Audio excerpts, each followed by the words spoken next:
잠깐 기도하겠습니다. 아버지 하나님, 참 혼란한 가운데 저희들이 있습니다. 저희들이 부족함을 아십니다. 한 치 앞을 내다볼 수 없는 불안한 사회입니다. 그러나 주님은 함께 계십니다. 아무 문제가 없습니다. 우리의 모든 것 아시고 모든 것을 이루실 수 있는 주님 믿고 나갑니다. 상처받은 이들, 고통당하는 이들, 여러 가지 삶의 현장에서 무거운 짐을 가지고 주님께 나와 예배 드립니다. 주님이 받으시고 예배하는 자들을 통한 하나님의 은혜를 맛보게 하시며 무엇보다도 지금도 살아계시고 우리와 함께 하신 그 하나님을 체험하는 귀한 시간 되게 해 주시옵소서. 예수님의 이름으로 기도했습니다. 아멘. 우리 하나님의 말씀을 같이 보도록 하겠습니다. 전도서 7장 1절에서 4절에 있는 말씀을 찾으셔서 우리 같이 한 목소리로 읽겠습니다. 전도서 7장 1절에서 4절까지입니다. 우리 같이 읽습니다.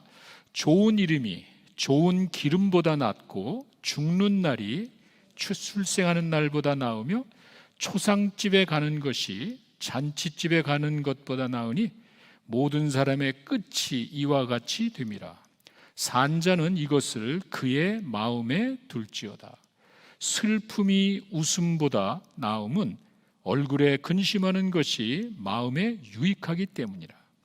지혜자의 마음은 초상집에 있으되 우매한 자의 마음은 혼인집에 있느니라. 아멘. 삶의 지혜라는 말이 있습니다. 우리가 실제로 살아가면서 그 가운데서 깨닫는 지혜가 있습니다. 우리가 많은 삶의 경험이 있죠. 그 가운데서 자연스럽게 체험되어지는 그러한 지혜를 말합니다. 제가 한 30년 넘은 것 같아요. 수십 년 전에 미국에 와서 어느 교포 한 분으로부터 들은 이야기입니다. 아마 여러분들이 체험하신 분들도 많이 있을 줄로 압니다. 그분이 자기 집에 이렇게 일을 하다가 전기가 나가서 허둥대던 그런 이야기입니다. 갑자기 그냥 펑 소리가 나면서 불이 나간 거예요. 깜짝 놀랐죠. 부엌 섹션에 그냥 완전히 이 라이트도 나가고 플러그도 안 되고 하여간 그게 어떻게 손 쓸 수도 없고 여기저기 수소문 끝에 한국에서 전기 기술자로 일하시던 한 분을 알게 돼서 그분이 와가지고 이제 고쳐줬습니다. 그런데 아무리 해도 며칠을 정말 며칠을 해도 문제를 찾지 못하고 할 수 없이 그 플러그를 다 뜯어서 새 곳으로 고쳤답니다. 혹시 이제 다 고쳐버리면 될지 모르니까 이렇게 부품을 다 고쳤는데도 불이 안 들어오는 거예요. 그러니 정말 참 난감하죠. 할 수 있는 방법을 다 하고 전기 기술자가 이렇게 해봤는데 그래도 불이 들어오지 않습니다. 근데 그 옆집에 사시던 그 미국인 이웃이 그 얘기를 듣더니 고개를 갸우뚱하면서 그럴 리가 없는데 그러면서 이 양반이 오더니 우리말로 두꺼비 집이죠. 그 두꺼비 집에 가가지고 버튼을 하나 탁 누르니까 불이 쫙 들어온 거야. 여러분 다 아시다시피 리셋 버튼을 누른 거예요. 근데 그 당시에는 그런 거 우리 몰랐습니다. 요새는 다 보편화되어 있지만 집 안에 전기 부하가 나면은 전기로 불나잖아요. 근데 그걸 막기 위해서 그 섹션별로 부엌, 그 다음에 아래층, 2층 방 이렇게 나눠서 만약에 그 지역에 과부하가 되면은 자동으로 스위치가 탁 내려갑니다. 그걸 몰랐죠. 근데 여기 와 보니까 그런 게 있어가지고 그렇게 고생을 했는데 이제는 실제로 생활하면서 그렇게 되면 이거 한번 눌러보면 되겠구나. 이렇게 생활을 통해서 자연스럽게 좋은 것을 배우게 됐다는 그런 말입니다. 이게 삶을 통해서 우리에게 주어지는 지혜가 있는데 모든 사람이 다 지혜를 얻는 건 아닙니다. 그걸 통해서 이럴 수도 있구나, 지혜롭게 깨닫는 사람이 있는가 하면은 그런 거에 관심 없이 살아가는 그런 사람도 있습니다. 여러분 아시다시피 솔로몬은 자신이 원하는 것을 다 해본 사람입니다. 자기가 즐거워하는 것을 절대로 주저하지 않고 원하는 대로 다 해본 사람입니다. 그 사람의 말이 뭐죠? 전도서 2장 11절에 가시면은요, 잘 보십시오. 전도서 2장 11절에 그 후에 내가 생각해 본즉, 이게 키입니다. 솔로몬이 자기가 원하는 것을 다 해보고 자기가 즐거워하는 것을 절대로 주저하지 않고 다 해본 다음에 그 후에 그걸 다 경험하고 난 후에 내가 생각해 보니까 그 말이에요. 내 손으로 한 모든 일과 내가 수고한 모든 것이 다 헛되어 바람을 잡는 것이며 해 아래서 무익한 것이로다. 이게 삶의 지혜예요. 이게 무슨 말이냐면은 실제로 내가 체험을 해보니까 별거 아니더라. 허무해. 솔로몬은요, 인생이 허무하다는 사실을 자기가 실제로 생활해보고 다 누려봤지만 그 가운데서 얻을 것이 없다는 사실을 체험적으로 고백하는 거예요. 솔로몬이 인생이 어떠하다고 이야기하는 것이 무슨 연구하고 묵상에서 나온 게 아닙니다. 하나님이 그에게 말씀하시고 계시를 주셔서 인생이 그렇게 허무한 거야, 이게 아니에요. 솔로몬은 그렇게 깨달은 것이 아닙니다. 삶의 지혜였습니다. 내가 실제로 다 해봤어. 그 사람 뭐 왕이죠, 돈도 있죠, 권력 있죠, 명예도 있죠. 이런 것들을 가지고 자기가 해보고 싶은 것들을 다 해보고 나니까 내가 삶 속에서 체험된 결론이 그 별거 아니야. 허무한 거야. 그런 거 쫓아가면 안 돼. 이렇게 이야기를 해줍니다. 이런 말이 생각이 납니다. 아름다운 방 안에 있는 아기 침대보다 장례식장에 있는 관이 더 나은 설교를 한다. 뼈 있는 이야기입니다. 아기 침대보다 자그마한 아름다운 방에 있는 그 아기 침대보다 장례식장의 그 관이 나에게 더 많은 것을 이야기해 준다는 거예요. 실제로 사람들은 기쁠 때보다 슬플 때 많은 생각을 합니다. 그거예요. 생각을 하라는 거예요. 그런데 아까 제가 말씀드렸듯이 그 장례식장에서 그것을 바라보면서 반응이 다 다릅니다. 우매한 사람은, 어리석은 사람은 그 장례식장에 앉아서 생각, 아이씨, 빨리 끝나버리고 나가서 술이나 한잔 먹어야 되겠어. 왜? 인생이 허무하니까. 어리석은 사람은 그렇게 생각을 합니다. 이게 뭐야, 사람이 이게 다 나도 저렇게 헛될 거고 뭐 이런 생각을 하면서 그냥 술이나 한잔 마시고 그냥 인생이 험한 걸 그냥 이런 식으로 나갑니다. 그런데 지혜로운 사람은 그렇지 않죠? 다음은 내 차례겠구나. 피할 수 없죠. 지혜로운 사람은 그걸 바라보면서 저 관의 주인공이 내가 될 수도 있겠구나. 그럼 어떻게 살아야 되지? 를 생각한다는 거예요. 이렇게 삶의 지혜라는 것은 인생을 살아가면서 하나님이 우리에게 그런 생각할 수 있는 능력을 주셨습니다. 이게 뛰어난 사람에게 주어지는 몇몇 사람들의 특권이 아니에요. 우리 모두가 공평하게 인생을 살아가면서 느끼는, 깨닫는 지혜를 말합니다. 삶의 지혜예요. 전도서 7장 오늘 본문에 보시면은요, 평범한 생활 가운데, 평범한 우리 일상생활 가운데서 배울 수 있는 삶의 지혜를 보여줍니다. 뭐 지혜가 삶의 모든 의문점을 다 설명해주고 답을 주는 건 아닙니다.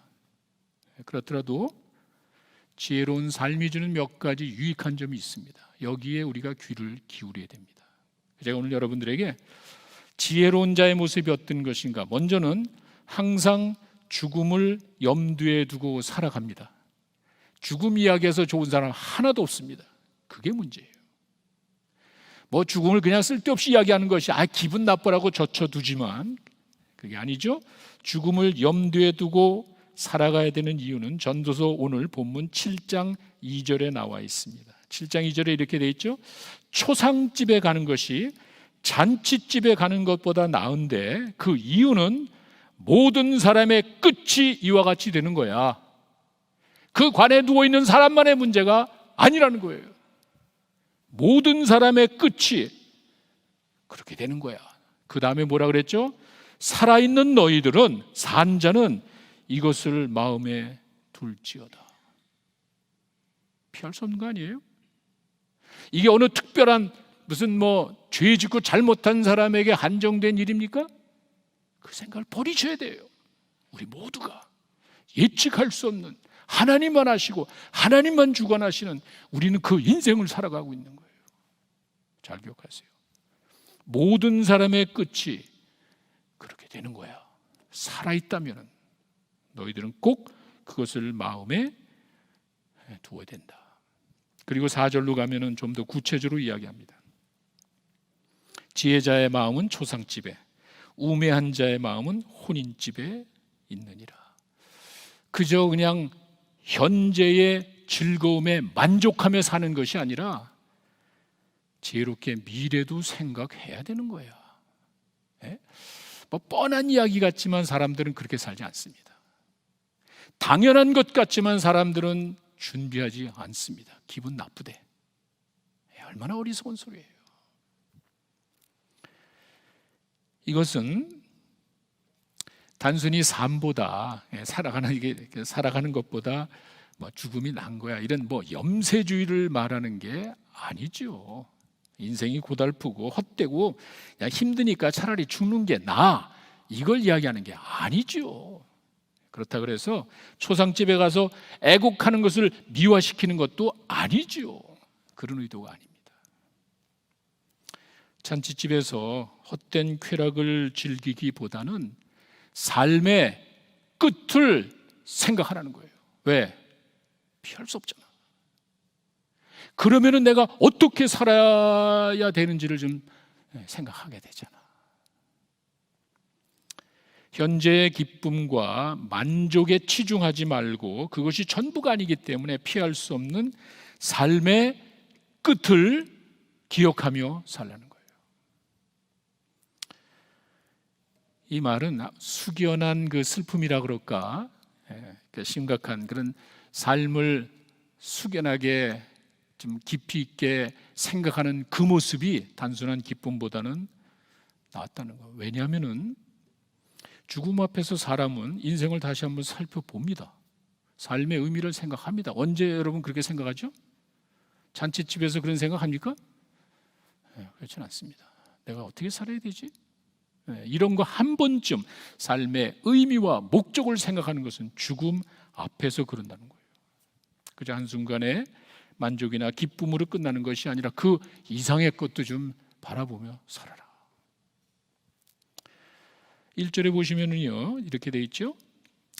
전도서 7장 1절에 좋은 이름이 좋은 기름보다 낫고 죽는 날이 출생하는 날보다 낫다 이렇게 말하는데, 좋은 이름이라는 것은 유대 사회에서 뭐 지금도 그렇습니다. 이게 단순히 이름이 아니라 어떤 사람의 그 명예, 명성 또는 인격을 대변하죠. 그래서 우리 주기도문에서도 예수님께서 이야기하신 그 기도 대본 하늘에 계신 우리 아버지 그러면서 이름이 거룩히 여김을 받으래. 이름이 그건 하나님의 명예와 그거를 이야기하는 거죠. 이렇게 그 이름이라는 것은 그 사람의 인격과 명예, 명성을 이야기하는 것입니다. 그래서 그리고 이제 그 뒤에 나오는 기름이라는 것은 그 당시에 여러분 뭐 아시다시피 기름의 용도가 다양하죠. 뭐 바르기도 하고 먹기도 하고 뭐 치료도 하고 이렇게 그 기름은 상당한 그 부의 한 상징입니다. 다용도 용품으로 어떻게 보면은 가장 중요한 생필품 가운데 하나입니다. 이렇게 기름을 생각합니다. 그래서 이 말은 좋은 인격과 좋은 인격과 명예를 쌓는 것이 당장의 부를 누리는 것보다 나은 거야. 이렇게 전도서는 우리에게 이야기해 줍니다. 이렇게 이야기하죠. 장례식에서 나타나는 이름이 태어날 때 나타나는 이름보다 낫답니다.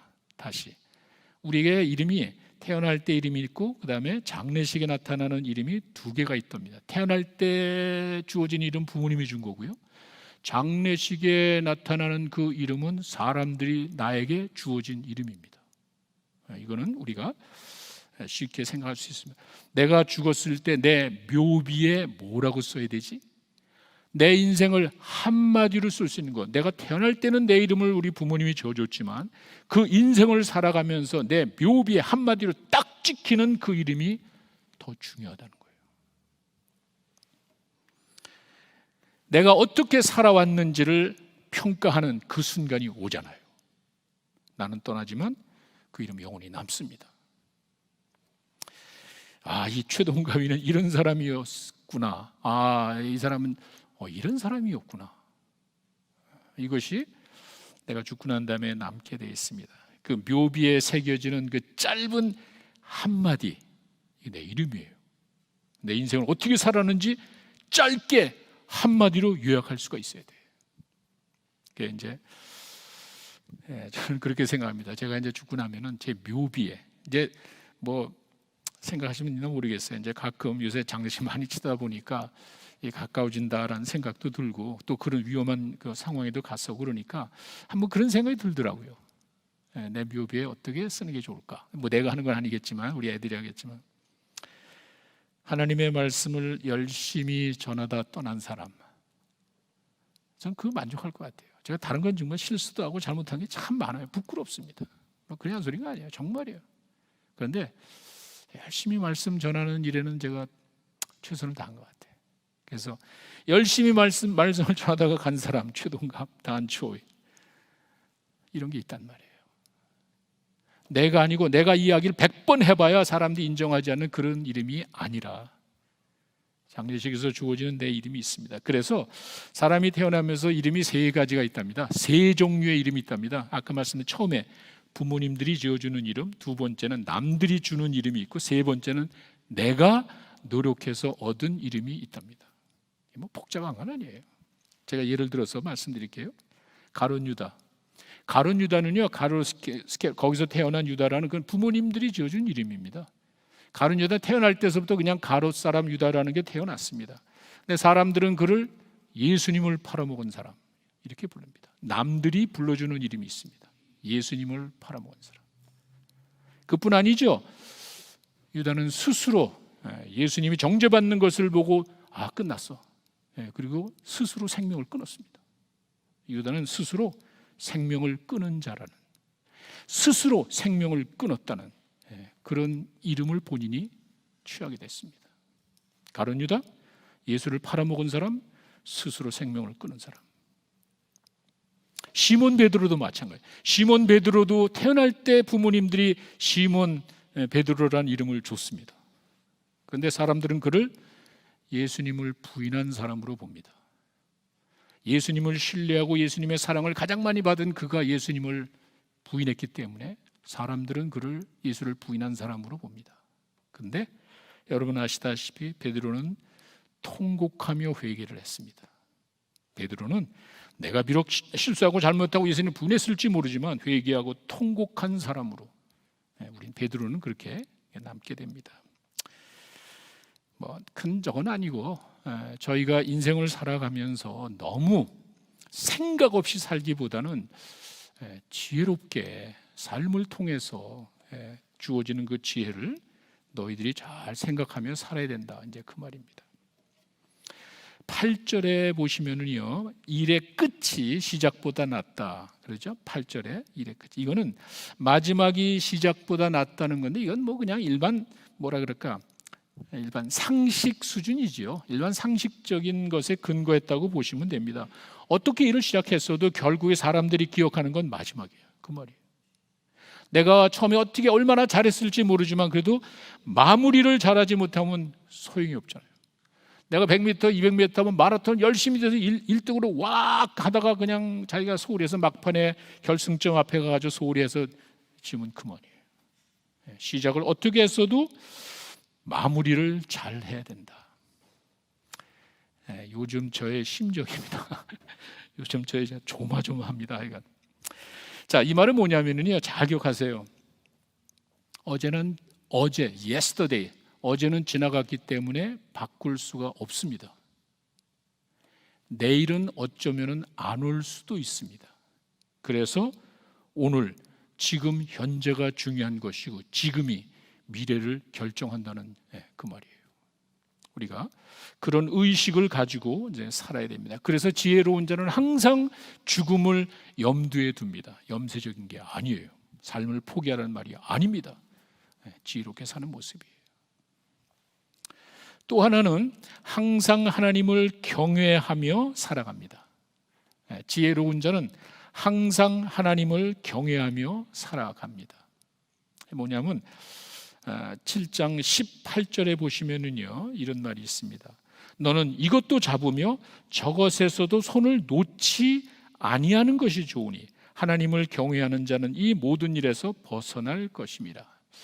이거 뭐 10번 읽어봐야 무슨 말인지 아시는 분은 아마 거의 없을 겁니다. 그래서 성경은 항상 제가 배경을 보라 그러죠. 15절에 가면은요, 아주 의미 있는 이야기를 했습니다. 이것을 근거로 이제 18절을 해석해야 됩니다. 15절에 보시면요, 인생이, 전도서 7장 15절입니다. 인생이 왜 허무한지를 이렇게 설명합니다. 우리 많은 사람들이 고민하는 문제예요. 많은 사람들이 불평하는 문제예요. 의로운 사람은 왜 이렇게 일찍 죽어? 저 못된 인간은 왜 저렇게 오래 사는 거야? 이게 간단한 이야기 같지만 여기서 파생되는 그 많은 문제들을 가지고 신앙이 깊든지 뭐 신앙이 있든지 없든지 관계없이 사람들은 불평을 많이 합니다. 쉽게 얘기할까요? 의인의 고통, 악인의 형통을 말합니다. 이게 세상 윤리 수준에서 따진다면 의인은 잘 돼야 되고 악인은 죽어야 되는 거예요. 그래야 정의가 생기는 거예요. 하나님의 정의는 그게 아니잖아요. 착하고 성실한 사람은 항상 잘 되고 못된 사람은 다 죽어버리는 게 하나님의 정의가 아니잖아요. 잘못된 사람을 위해서 죄 없는 사람이 희생하는 것이 하나님의 정의였습니다. 그런데 사람들은 그렇게 보지 않습니다. 왜 의인은 고통을 당하지? 왜 의인은 저렇게 많은 그 고통 가운데 고생하며 살아야 되고 저 잘못된 사람은 왜 저렇게 잘 되는 거야? 저 잘못된 사람은 왜 저렇게 오랫동안 사는 거야? 이런 것들이 사람들의 마음속에 남아 있습니다. 하나님의 정의가 어디 있지? 이건 정말 하나님이 살아계시면 있을 수 있는 일인가? 이런 생각을 한다는 거예요. 그리고 16절에 가시면은요, 의인도 되지 말고 뭐 지혜자도 되지 말라. 이 말은 무슨 중용을 이런 말이 아니라 의인인 척하지 말고 지혜로운 척하지 말아라. 셀프 라이처스니스라고 그러죠. 말은 그렇게 하지 않지만 대부분 그렇게 삽니다. 내가 옳아. 내 생각이 옳고 내 생각대로 되지 않으면 불평하는 일들이 너무 많습니다. 내가 옳다는 거야. 그런 생각을 버리라는 거예요. 그렇게 내가 옳고 내 스스로 내 자신이 하는 그 지혜와 하는 모든 일들이 의롭다고 생각하는 그런 생각을 버려야 돼. 16절의 말씀은 이제 그렇게, 왜냐하면 20절에 이야기했거든요. 선을 행하고 죄를 짓지 않는 의인은 하나도 없어. 이 세상에 하나님이 보실 때 나는 뭐 의롭다고 그러고 내가 잘한다고 그러고 지혜롭다고 하지만 하나님 보시기에 그런 사람은 없어. 20절에 분명히 이렇게 이야기를 해줍니다. 그런데도 사람들은 그렇지 않습니다. 내가 옳습니다. 내 생각이 옳고 내 생각대로 돼야 행복하고 만족하며 사는 게 일반적인 사람들의 모습입니다. 이렇게 이런 15절과 16절의 그 내용을 인생이 불합리하게 보이고 하나님이 하시는 일이 도대체 이해할 수 없다고 생각하는 그 사람들을 놓고 이야기하는 거예요. 자기가 혼자 의롭다고 그러고 자기가 지혜롭다고 생각하는 그 사람들을 놓고 18절을 해석을 하셔야 되는 거예요. 그런 거를 전제로 그렇게 네가 의롭고 네가 지혜롭다고 하면서 말을 함부로 하면은 안 되는 거야. 그 짧은 안목으로 그 부족한 지혜로 하나님이 하시는 일을 평가해? 하나님이 불공평해 보여? 네가 얼마나 하냐는 거예요. 우리가 하나님의 하시는 일을 놓고 우리가 가져야 될 근본적인 자세가 뭔지를 설명해 주는 거예요. 그러면서 그 18절에 나온 그 말이 하나님을 경외해야, 하나님을 경외하는 마음을 가진 사람이 그런 것에서 해방된다는 거예요. 그런 불합리하게 보이고 잘못됐다고 생각하는 것에서 헤쳐나올 수 있는 것은 하나님을 경외하는 마음이 있어야 돼. 그걸 이야기하는 거예요. 기본적이에요. 하나님을 경외하는 사람은 그런 생각을 하지 않는다는 거예요. 그래서 그런 하나님을 경외하는 마음을 가지고 살아야 된다. 솔로몬이 이 지혜에서 이 책만이 아니라 잠언에도 이야기했죠. 잠언 9장 10절에도 가시면은 여호와를 경외하는 것이 지혜의 근본이고 거룩하신 자를 아는 것이 명철이다. 지혜로운 사람은 함부로 이야기하지 않는다는 거예요. 지혜로운 사람은 그렇게 함부로 이야기하지 않고 하나님을 무서워할 줄 아는 게 이게 지혜의 기본이야. 그래 함부로 이야기하면 안 되는 거예요. 욥도 그랬습니다. 욥도 28장 28절에 가면은요, 주를 경외함이 지혜요 악을 떠남이 명철이다. 이 욥도 분명히 알고 있었습니다. 그런데도 그 이후에 가면은 하나님을 불평하고 참 안타까운 그런 모습을 보이지만 이렇게 기본적으로 하나님을 경외하는 것이 지혜의 기본이라는 사실을 전도서는, 이 성경 지혜문학서는 우리에게 이야기해 줍니다. 삶이 불합리하게 보이는 것은 우리들의 짧은 안목 때문에 그렇죠. 지금 보면 이해할 수 없고, 지금 보면 참 안타깝고, 내가 볼 때는 내가 의롭고 내가 볼 때는 내가 지혜롭기 때문에 그게 불합리하게 보일지 모르지만 그게 아니라는 거예요. 그 생각을 버리라는 거예요. 지금 당장에 내 눈에 보이지 않지만 하나님의 크신 뜻이 있단 말이에요. 피 흘려 돌아가시는 그 비참한 십자가에서 뭘 기대하십니까? 여러분 한번 생각해 보세요. 그냥 아주 간단한 예입니다. 그렇게 이야기를 해도 그 제자들은 다 도망갔습니다. 그게 인간이란 말이에요. 지금 내 눈앞에 보여지는 그 현실이, 상황이 십자가, 하나님의 아들이라고 큰 소리하고 기적을 행하고 뭐 대단한 일을 했던 그분이 지금 내 앞에서 초라하게 피 흘리면서 비참하게 죽어가는 모습에서 뭘 기대하냐는 말이에요. 그게 아니잖아요. 그 비참하고 초라한 모습을 통해서 영광의 부활을 이끌어가시잖아요. 지금은 정말 내가 아프고 내 관점에서 내 생각에는 이것이 어려울지 모르지만 하나님은 그런 계획을 가지고 계시다는 거예요. 십자가를 통해서 영광의, 상상도 하지 못할 그 영광의 부활을 이루시잖아요. 사도 바울은 그 가시, 눈에 보이지 않는 가시 하나 때문에 쩔쩔맸습니다. 이거 진짜 내가 하나님, 그 앞에 보면 뭐 자랑도 하잖아요. 뭐 3층 천도 갔다 그러잖아요. 3층 천. 성경의 절반을 다 쓰고 하나님이 주신 지혜로 성경도 기록하고 뭐 누구보다 교회 많이 개척하고 똑도 많은 일을 한 사람인데 눈에 보이지 않는 가시 때문에 끙끙 앓고 있는 거예요. 그 마음이 어떻겠어요? 아무리 기도해도 하나님은 응답하지 않고 괜찮아 그냥 살아.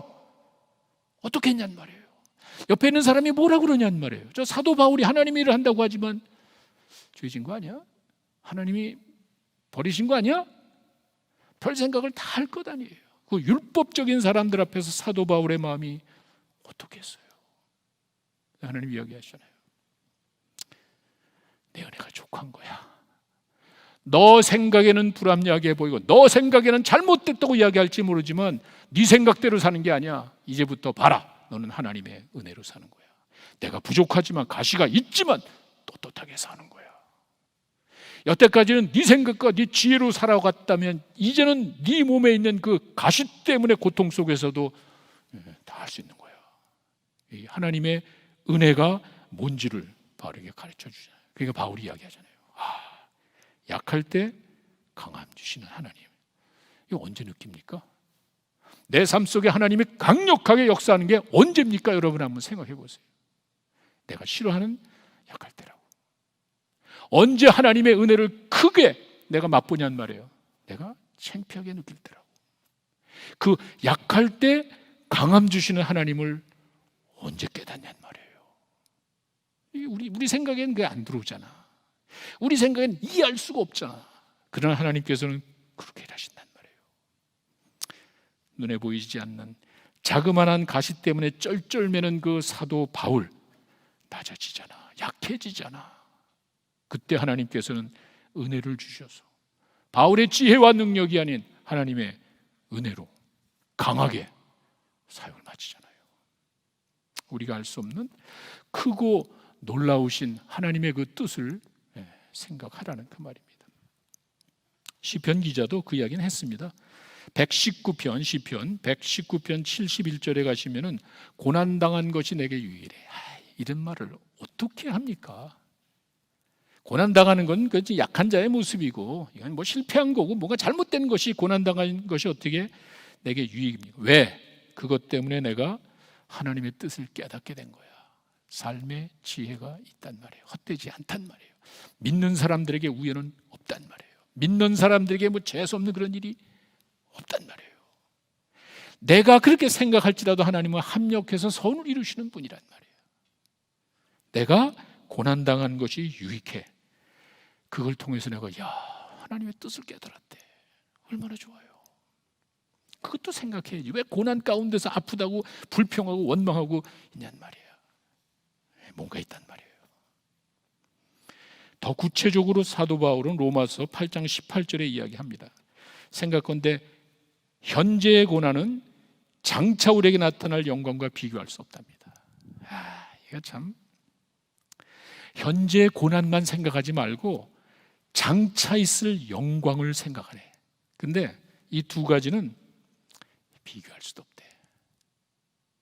참, 어떻게 보면은요, 고난은 우리에게 하나님의 영광을 맛보게 하는 수단, 도구인지도 모릅니다. 그 과정을 통해서, 십자가를 통해서 영광의 부활을 우리에게 보여주셨듯이 고난은 어떻게 보면 하나님의 영광을 맛보는 도구예요. 이럴 수도 있잖아. 아프지만, 힘들지만 그것만 바라보지 말고 그 안에 계신 주님을 생각한다, 하나님의 뜻을 생각한다, 이길 수 있지 않냐. 함부로 이야기하지 말라는 거예요. 고린도 후서에 가면은요, 또 이렇게 나와 있죠. 4장 17절에 제가 쉬운 성경으로 읽어드리겠습니다. 고린도 후서 4장 17절. 우리가 지금 겪고 있는 가벼운 환난이래. 가벼운 환난은 장차 우리에게 받을 영원하고 한량없이 큰 영광을 가져다 준대. 바울이 이렇게 이야기합니다. 지금 내가 아프고 난리치는 이거는 가벼운 고난이야. 가벼운. 장차 있을 큰 영광과 비교할 수가 없대. 하나님 살아계시니까 이런 말을 하는 거예요. 하나님을 믿기 때문에 이런 말을 할 수 있는 거예요. 하나님을 믿는 사람들은 이런 생각을 가지고 있으라는 거예요. 히브리서 기자는 이거를 10장 36절에 가시면, 너희에게 인내가 필요함은 너희가 하나님의 뜻을 행한 후에 약속하신 것을 받기 위함이다. 참, 이가 뭐 수십 번 우리가 지금 읽고 암송하는데, 너희에게 인내가 필요한 것은 너희가 하나님의 뜻을 행한 후에 약속을 받기 위함이다. 참, 나에게 주어지는 지금 현재의 고난이 아니라 이 고난의 과정을 통한 하나님의 약속이 있다는 거예요. 뭔가 있단 말이에요. 이렇게 권면을 해줍니다. 의인의 고통, 뛰어나게 된 사람이 아니라 믿는 사람들의 그 고통 가운데 하나님이 함께 하셔서 그 과정을 통해 욥이 이야기했듯이 정금 같은 신앙인이 나올 뿐더러 그 과정을 통해 나타나실 하나님의 큰 역사가 있다는 거예요. 그렇게 우리한테 위로해 줍니다. 힘들잖아요. 여러분들 정말 특별히 올해 이 팬데믹 기간에 어려웠잖아요. 전혀 상상도 하지 못한, 아직도 보이지 않는 터널 속에서 정말 가슴 치고 있잖아요. 그때 이렇게 권면하는 거예요. 가벼운 환난과 큰 영광을 비교해봐라. 전 믿습니다. 전 분명히 믿습니다. 하나님께서 우리에게 항상 좋으신 아버지가 자녀에게 좋은 걸 주듯이 우리 선하신 하나님 정말 좋은 거 주실 건 전 믿습니다.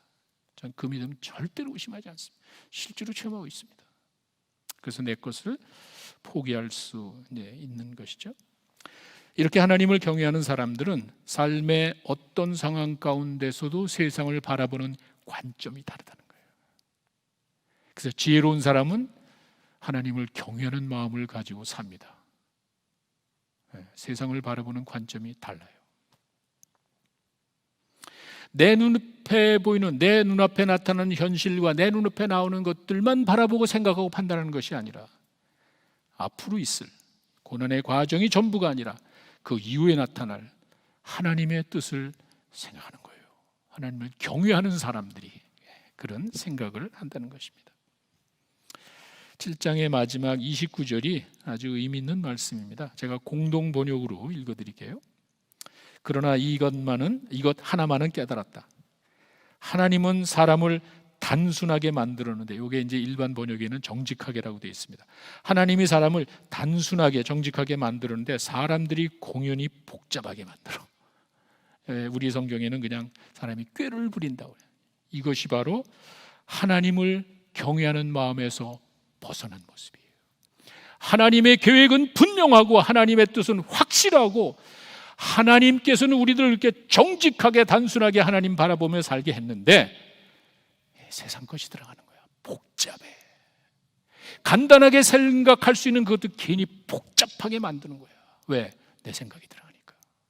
하나님을 우리를 단순하게 만들고 정직하게 만들고 하나님만 바라보게 됐는데 이 사탄이 들어오니까 의심하는 거야. 그게 아니지. 꼭 그렇게 되려는 법 있니? 안 되면 어떻게 해? 여태까지 너 손해보는데? 이 별 쓸데없는 생각을 하게 해서 하나님으로부터 떨어져 나가게 하는 거예요. 하나님을 경외하는 마음에서 벗어난, 하나님을 경외하는 그 마음에서 벗어난 사람들의 모습이 이렇단 말이에요.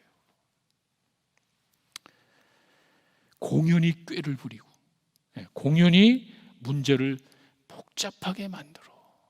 얼마나 힘들어요. 자, 전도서 7장에서 저희가 생각해 본 지혜는, 지혜로운 자의 모습은 항상 죽음을 염두에 두고 삽니다. 왜? 이 모든 것에 끝이 있거든. 끝이 있으니까. 죽음을 염두에 두고 살아갑니다. 그리고 항상 하나님을 경외합니다. 왜? 하나님이 주관하시니까. 지금 내 눈앞에 나타나는 일들만 바라보고 내 생각과 세상적인 관점에서 판단하는 것이 아니라 하나님이 주관하시니까 그 하나님을 경외하는 마음을 가지고 산단 말이에요. 이게 지혜로운 사람이야. 그러면 주님께서, 아니 선하신 하나님께서 책임져 주신단 말이에요. 눈에 보이는 환경에 얽매이지 말고 신실하게, 진실하게 주님 바라보며 살아가시는 여러분 되시기를 간절히 축원합니다. 기도하겠습니다.